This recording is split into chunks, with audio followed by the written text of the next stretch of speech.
Selamat siang teman-teman. Kami berada di ruang kerja Ibu Camat Borong, Ibu Yani. Saya bersama sahabat saya Pak Egi dan juga dari seksi PMD Pak Josi. Ini ada Ibu Camat. Kenapa kita hari ini bersama Ibu Camat? Karena sekarang ini lagi gencar-gencarnya bagaimana itu pemberdayaan perempuan. Itu yang sedang ramai dibicarakan. Dan beliau ini adalah seorang perempuan dan menjadi camat. Tentunya itu adalah sebuah prestasi dari seorang perempuan. Ya, nanti kita diskusi dengan Ibu Camat. Ibu, waktu awalnya kan Ibu di dinas kesehatan, basicnya memang sebagai orang kesehatan. Sebagai orang kesehatan, menjadi camat. Dan waktu itu ditunjuk oleh Pak Bupati menjadi camat. Bagaimana tanggapan Ibu pada saat itu, pada saat ditunjuk sebagai camat? Sebagai orang kesehatan yang memang setelah dari dinas kesehatan kan saya di dinas sosial, dari situ ke P2KB. Memang selama menjadi ASN masih ada hubungannya, pergelutannya itu di bidang kesehatan dan kesejahteraan sosial, toh masih ada nyambungnya. Nah, ketika lantik menjadi camat, ketika pertama kali mendengar bahwa akan menjadi camat, pertama saya ragu. Maksudnya ragunya begini, mungkin saya tidak mampu menjadi seorang pemimpin wilayah, apalagi baru perempuan pertama kali menjadi camat. Ya toh, untuk Kecamatan Borong kan baru pertama kali. Agak ragu karena menurut saya jadi camat itu walaupun dia bukan urusin masalah teknis toh, karena wilayah, jadi dia harus bisa semua, harus tahu semua apapun bidang dia harus tahu, walaupun tidak secara mendetail sampai secara teknis sekali, tapi minimal mengerti gitu. Menguasai segala bidang. Menguasai karena masalah kewilayahan ini kan luas cakupan. Tapi selama 2 tahun ini tapi semua itu menjadi menjadi semangat saya juga karena saya didukung oleh teman-teman di kantor camat, teman-teman kepala desa. Ternyata waktu masuk pertama di kantor camat hari yang Ibu lihat itu apa? Mungkin waktu masuk pertama kali di kantor camat, saya benar-benar 1 bulan pertama agak ini dulu belum, tapi kami langsung dengan masalah COVID. Jadi 2020 memang masuk saya jadi camat pas kali ada masalah toh, pertama COVID, terus kita harus ada perubahan APBDes, habis itu ada pembukaan Pesparani yang benar-benar camat berperan di situ untuk mengawal, mengorganisir untuk lomba pembukaannya di sini, terus perubahan APBDes yang pertama kali kita lakukan untuk pencegahan COVID. Saya kira yang berat itu bagaimana seorang perempuan perintah laki-laki, karena di sini kepala seksinya, sekcamnya. Makanya saya selalu ngomong begini, kamu tidak bisa marah saya.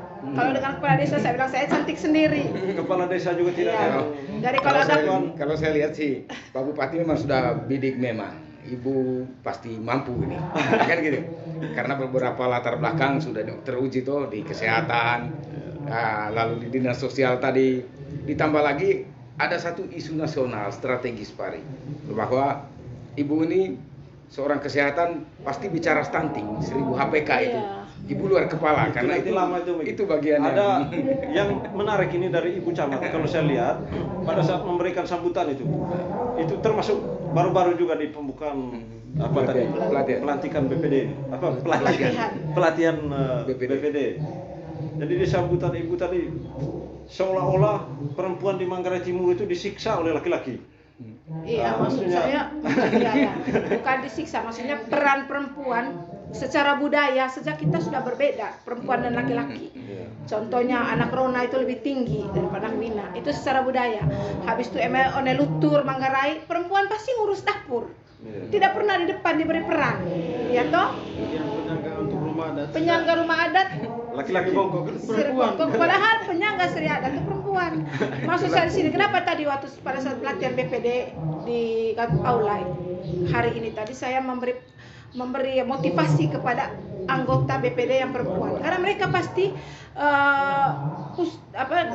negara Indonesia ini memberi kesempatan kepada BPD, diberi ruang seperti sama dengan DPR, keterwakilan perempuan, supaya mereka menyuarakan program kegiatan yang ada di desa. Itu ada yang khusus untuk hak perempuan dan anak, apalagi kita kabupaten ramah perempuan dan layak anak, dan itu sudah ada Tadi dalam itu Ibu perda. Camat mengancam laki-laki yang sering pukul istri Iya. ya.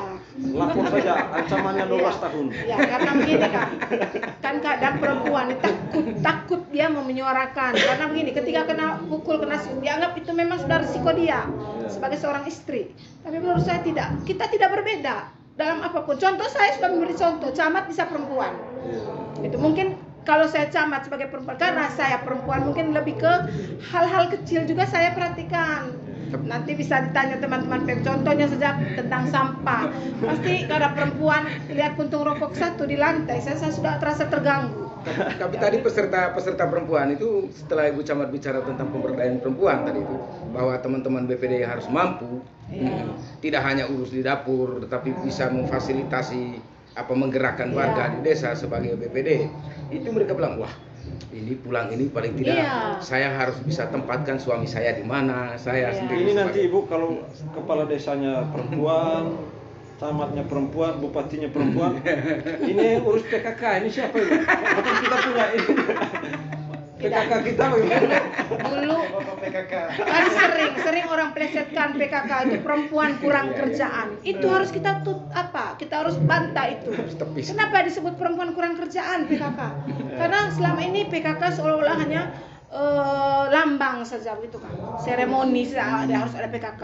Sekarang berapa ibu-ibu kepala desa yang aktif di desa menggerakkan ibu-ibu rumah tangga?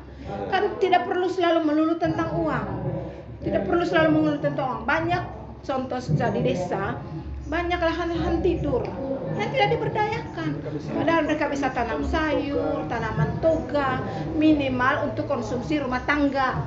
Kembali lagi ke mencegah stunting tadi toh, isi anak. Kemarin di verifikasi APBD juga, Ibu Camat wajibkan semua desa itu anggarkan untuk PKK itu.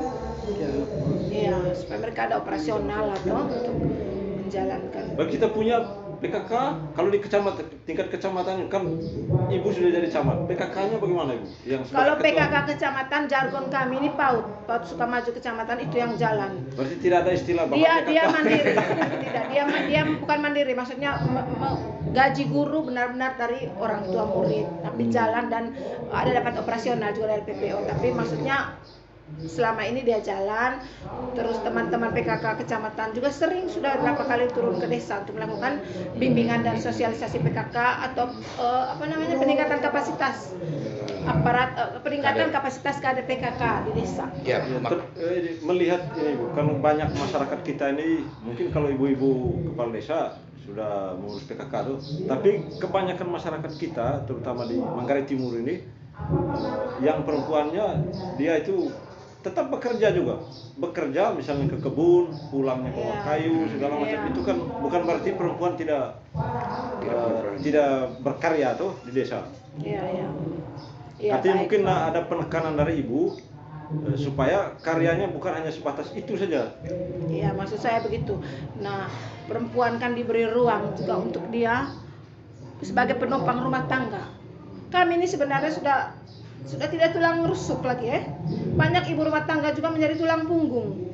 Jadi dulu perempuan itu tulang rusuk di samping sama-sama, tapi banyak juga ibu rumah tangga menjadi tulang punggung keluarga.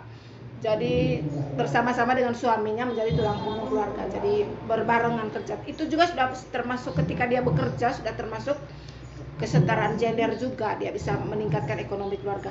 Maksud saya tadi di samping pekerjaan dia sehari-hari, rutinitas dia kan juga bisa ikut kelompok-kelompok ibu yang ada di desa. Makanya itu tadi gunanya anggota PKK membuat kelompok-kelompok. Kan itu yang ditekankan, seperti Ibu Ketua PKK Kabupaten, Ibu Tresia Wisang kan selalu menyampaikan bahwa bentuk dasawisma per 10 rumah. Karena skop lebih kecil, kita lebih gampang mengorganisirnya. Per 10 rumah. Dalam 10 rumah itu kita tahu nama kakaknya siapa, ada ibu hamil tidak, ada ibu hamil yang resiko tinggi tidak, ada bayi stunting tidak, ada yang gizi buruk, kan per 10-10. Ada itulah dibentuk Dasawisma. Mudah-mudahan kepala desa memikirkan baik ini Dasawisma. Saya rasa dengan 10 rumah ini kita data A sampai Z, kita dapat data Kabupaten Manggarai Timur yang real. Sehingga besok mau minta data orang miskin langsung ke Dasawisma ada. Iya toh? Lebih ini Kak, lebih inilah gunanya peran ibu-ibu PKK. Hanya ini kembali ke semangat tadi. Pak Wakil Bupati selalu bilang 50% sejak kita peduli itu sudah berhasil. Tambah 50%-nya action. Jadi mudah-mudahan ke depan, hanya karena selama ini kita mau jalan, anggaran terpotong habis untuk penanganan COVID, apalagi APBDes. Mudah-mudahan ke depan dengan DTKS yang diverifikasi Kak, agak menurun sudah jumlah orang miskin yang real karena sudah diverifikasi. Saya kira itu mungkin diskusi kita hari ini, Megi. Intinya para ibu-ibu atau calon ibu-ibu nanti jangan, Tapi pasti ibu punya harus pesan. semangat bahwa perempuan juga bisa menjadi pemimpin dan bisa juga berkarya untuk negara ini. Yang pasti kan begini, Pak Ri, mungkin juga ibu punya pesan terkait kepada pelaku-pelaku desa, khususnya pelaku-pelaku desa perempuan di desa, dalam desa Kecamatan Porong, supaya mereka mungkin lebih berpartisipasi untuk menyikapi isu-isu yang sekarang ini, stunting tadi, habis itu. Baik. Nah, Ya, pesan saya anggota masyarakat yang terkecil adalah keluarga. Ketika kita punya keluarga ini kuat secara ekonomi, anak-anak kita bergizi baik, anak-anak kita berpendidikan baik, tentunya dengan gizi tadi, dengan gizi yang baik pasti Tidak otak ada anak-anak terus cerdas. krempeng macam begini. Tapi Om Ari mungkin bukan seperti karena Pak Ari, ya? Om Ari bukan karena gizi buruk, memang ada yang tulang besar, ada yang tulang kecil. dia tulang kecil panjang. Iya. Terus pesan saya itu tadi, minimal kita keluarganya kita dulu kita urus. Ya. Dengan keluarganya kita yang sehat, yang cerdas, anak-anak kita perhatikan, baru kita omong skop yang lebih besar desa. Tapi ketika ibu-ibu, maksudnya kita harus aktif lah dengan teman-teman PKK desa, ibu-ibu buat kelompok-kelompok, apakah bentuk dulu arisan, ke apa, di desa kita bisa bahas masalah-masalah apa terkait tentang kesejahteraan keluarga di tingkat desa. Contoh kecil saja, menanam sayur di pekarangan saja, hanya khusus untuk makan keluarga saja dulu, jangan dulu berpikir untuk dijual. Kalau yang lebih besar nanti, kalau sudah lebih besar lagi ya bisa untuk meningkatkan ekonomi, minimal untuk sayur di rumah tangga, Pemenuhan kebutuhan sehari-hari Sayur, Kak, di gizi. rumah. Sehingga bervariasi makanan toh. Karena saya selalu berprinsip begini dan selalu menyampaikan gizi baik itu bukan tidak mahal. Jadi jangan berpikir makan bergizi itu mahal. Tempe, tahu, ikan tembang borong yang sangat gurih dan enak ini itu bergizi Tanah tinggi, kita ini protein. yang subur. Tanah kita lagi, tanah kita taruh saja tumbuh. Kok sampai kita tidak mau menanam? Itu diskusi kami hari Ya. ini. Kita doakannya Ibu Camat sukses. Siapa tahu besok-besok Ibu Camat akan menjadi sekda atau jadi bupati, wakil bupati dan lain-lain. Kerja Kita tidak segera. tahu lah yang terjadi ke depan. Tapi di posisi usia ibu yang masih tergolong muda, Tidak muda lagi ya. Sudah dua cucu. Oma.